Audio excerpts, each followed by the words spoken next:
Fortunately, there were no officers that were killed in the line of duty this past week. So we're going to just take a look at a few officers that were shot in the line of duty. We're going to start in Clarksville, Tennessee at the Paddock Place Apartments, where an officer was shot and we don't have a name for the suspect.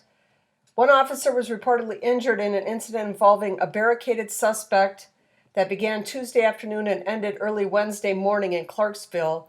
In a Tuesday news release sent out at 4:12 p.m., the Clarksville Police Department said officers had set up a perimeter on Union Hall Drive and White Oak Drive when police were negotiating with a suspect. Authorities said they believe 3 people were inside the home during the standoff. One of the suspects allegedly fired several shots towards them, injuring an officer. The officer was taken to the Tennova Health Care for treatment of a non-life-threatening foot injury. Needmore Road and Union Hall remained shut down for hours as officers continued negotiations. The roadways has since been reopened. Clarksville police asked the public to avoid the area. Early Wednesday morning, just before 4:30, Clarksville police announced that the barricaded suspect situation had come to an end. It remains unclear if a suspect was taken into custody or what charges they are facing. No further information is available. So these barricaded situations often turn into an officer being shot or the suspect being shot and killed. But in this one, it sounds like the officer had a minor injury to his foot, and the suspect, it does not sound like, was injured at all. Okay, so let's go on to Ravenna, Michigan. And this one, the suspect was killed, and Deputy Joshua Hankins, he was injured. One person was killed and a deputy was injured during a shootout in Muskegon County early Monday morning. Deputies say the incident began with a report of a domestic dispute around 10:15 p.m. Sunday at a home in Muskegon Township. It was determined the suspect in the dispute had fired a gun inside the home and left the scene. An off-duty deputy located the suspect just before 1 a.m. and attempted to stop the vehicle. The suspect led law enforcement on a pursuit over several miles. Just before 1:30 a.m., the suspect went into a ditch. Deputies had been attempting to take the suspect into custody at gunpoint when the suspect began shooting at deputies who returned fire. The suspect was shot and killed. Deputy Joshua Hankins from the Muskegon County Sheriff's Office was shot multiple times and taken to the hospital for treatment. He was treated for non-life-threatening injuries and released from the hospital just after 5 p.m.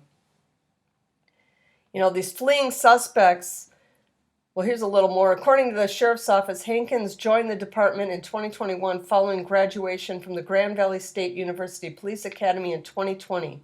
Prior to joining the Sheriff's Office, Hankins was a cadet for the Norton Shores Police Department and seasonal Marine deputy for the Sheriff's Office. So this guy that got shot was fairly new to the department, just a couple years that he's been doing it. So hopefully we don't lose him as a result of this, which is often the case. It doesn't say how bad if the injury is something that's bad enough that he'll not return to the force. All right, so let's go on to Chattanooga, Tennessee. And this is another one where the suspect was killed. 34-year-old Roger Sylvester Heard Jr. And our officer that was injured is Celtain Batterson. The TBI said a man who was shot and killed by Chattanooga police on Friday night pulled the gun after getting out of his car at a Speedway on 3rd and Holtzclaw. He was identified as Roger Sylvester Heard Jr., 34. Heard's last arrest in Hamilton County was on July 16 of 2020, so he hasn't been arrested for a few years, for reckless endangerment and disorderly conduct. Preliminary information indicates that sometime after 9:30 p.m., officers with the Chattanooga Police Department attempted to arrest Heard on an outstanding warrant at a business at 1330 East 3rd Street. Reports from the scene indicate that during the encounter, Heard exited a vehicle and produced a pistol. At that time, multiple officers discharged their service weapons, striking Heard. He was transported to an area hospital where he was pronounced dead. during the use of force incident. One officer sustained gunshot wounds and was also taken to the area hospital where he was treated and has since been released. So again, these guys, they don't want to get taken in, and they're just firing at the police, and this time it didn't work out so well for the suspect, as he learned the hard way that he probably should not be firing at officers. All right, let's go to Minneapolis, Minnesota. And this one, Officer Jacob Spies was injured, and our suspect, Freddy Leon Davis Jr., he's 19 years old. He was unharmed, and he was arrested. Authorities have four people in custody. Okay. After a Minneapolis police officer was shot Friday night, Police Chief Brian O'Hara says the suspect was apprehended following a high-speed chase that started in North Minneapolis. North Minneapolis is, if you don't know, by far the worst area of Minneapolis.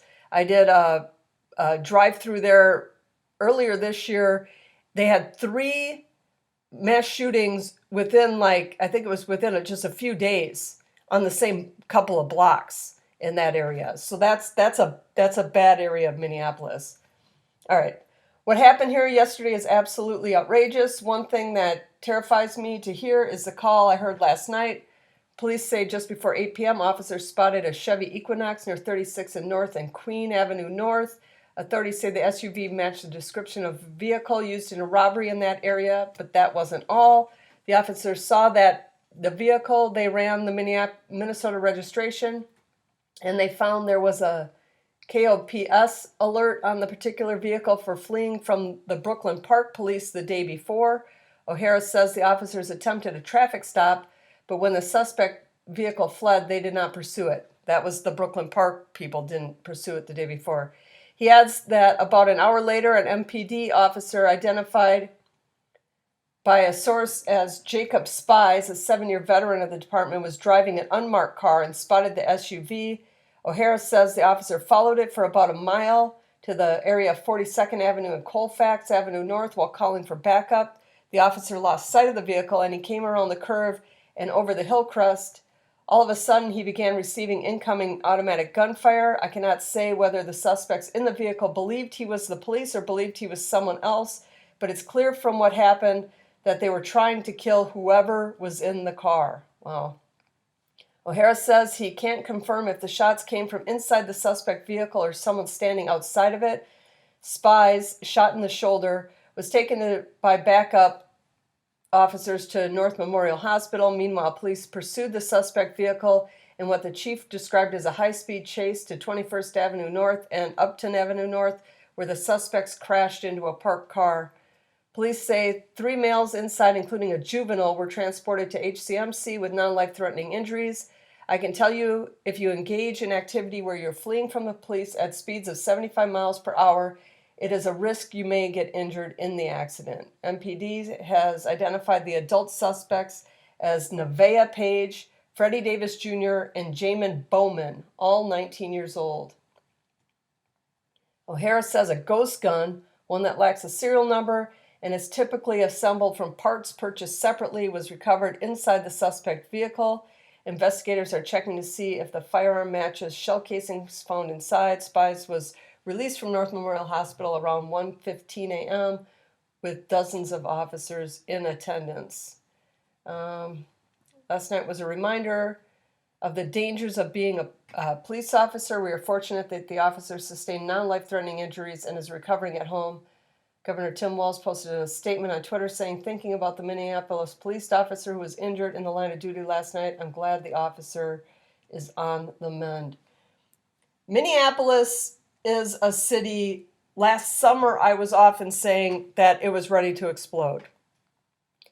And it never actually did. It never got significantly better like it was feeling like it should for a while. If it wasn't for its smaller size, I don't know exactly what the population is, but I think it's 430,000 people or something like that. It's not very large. I mean, it's a big city, but it's not, huge by any means. If not for its smaller population, this city would be just as bad as, Chicago or Milwaukee or any of them. It's only for its smaller size that it has, less homicides every year than it actually has. And there was one year, I think it was 2020, that it had the same murder rate as Chicago. Which Chicago, their murder rate's lower than it should be, only because they got so many people there. But that's all I have for you today. If you like this kind of stuff, hit that like button and maybe leave your thoughts in the comments. And if you're not already, consider subscribing. And I'll catch you next week for more line of duty injuries and deaths. Thanks for watching.